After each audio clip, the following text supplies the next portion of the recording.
Pada hari ini, kita akan membahas salah satu kebiasaan buruk yang sering dilakukan oleh banyak orang, yaitu nail biting atau kebiasaan menggigit kuku. Nah, jadi sebenarnya nail biting itu apa sih?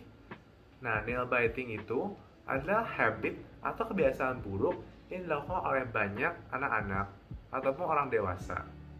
Nah, nail biting ini sendiri adalah kegiatan yang meletakkan satu atau lebih jari ke dalam mulut dan menggigit kuku jari tersebut.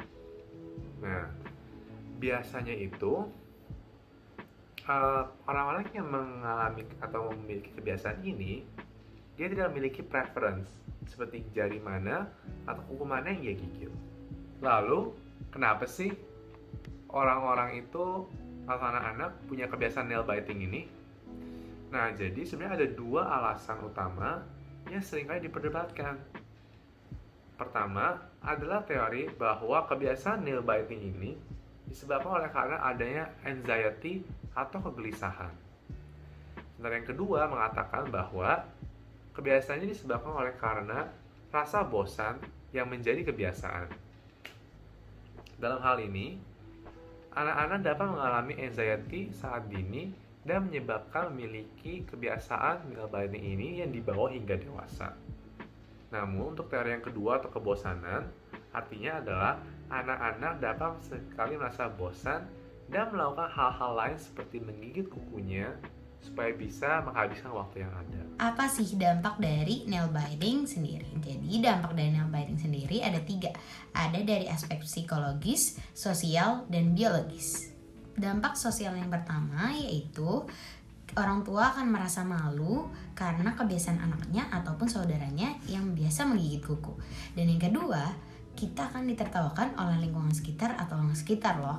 Lalu yang ketiga, tidak jarang bagi orang yang memiliki kebiasaan menggigit kuku itu dikarenakan memiliki cemas yang tinggi, frustasi, dan stres. Yang kedua, dampak dari aspek biologis. Nah, dampak dari aspek biologis ini akan menyebabkan kerusakan di jaringan sekitar gigi dan sekitar kuku. Dari jaringan sekitar kuku akan menyebabkan infeksi dan bakteri yang ada di sekitar kuku akan masuk ke dalam saluran pencernaan. Sedangkan untuk kerusakan jaringan gigi dan mulut akan menyebabkan gusi menjadi rusak karena ada kuku yang tertancap di dalam gusi dan itu akan menyebabkan rasa sakit. Dan untuk kerusakan gigi akan menyebabkan gigi berpindah posisi yang nantinya akan menyebabkan maloklusi. Dampak yang ketiga yaitu dari aspek psikologis yang akan menyebabkan menurunkan persepsi dan rasa kepercayaan diri kita nih. Dan yang ketiga akan meningkatkan perhatian terhadap pendapat orang lain. Jadi jangan sampai ya memiliki kebiasaan menggigit kuku atau bad habit nail biting. Nah, bagaimana nih? Setelah mendengar dampak-dampak dari nail biting, pasti kalian gak mau kan dampak-dampak tersebut terjadi pada diri kalian? Lalu, gimana sih cara kita mengatasinya? Jadi, menurut sebuah riset, penanganan yang paling efektif untuk nail biting itu bergantung pada edukasi anak secara dini. Lalu biasanya orang tua kan suka dia marahin anak, ngancam anak, atau menertawain anak. Nah, sebenarnya itu tuh tidak boleh dilakukan karena dia itu malah meningkatkan kebiasaan buruk nail biting ini. Makanya itu penting juga selain mengedukasi anak ya, kita juga perlu mengedukasi anggota keluarga yang terkait. Lalu, ada satu metode yang bisa dilakukan para orang tua untuk mengatasi nail biting pada anak ya, yaitu melapisi kuku anak dengan zat-zat pahit.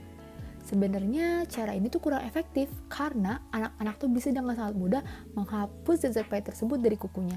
Lalu, dia akan melanjutkan kebiasaan buruk nail biting tersebut. Oleh karena itu, untuk menangani kebiasaan ini, keluarga dan lingkungan sangat diperlukan untuk memberikan dukungan atau dorongan kepada sang anak untuk membangun kepercayaan diri anak tersebut. Nah, untuk menangani kasus nail biting ini, itu tidak bakal terjadi hanya dengan satu pertemuan dengan dokter gigi, melainkan dengan pertemuan rutin yang sangat panjang.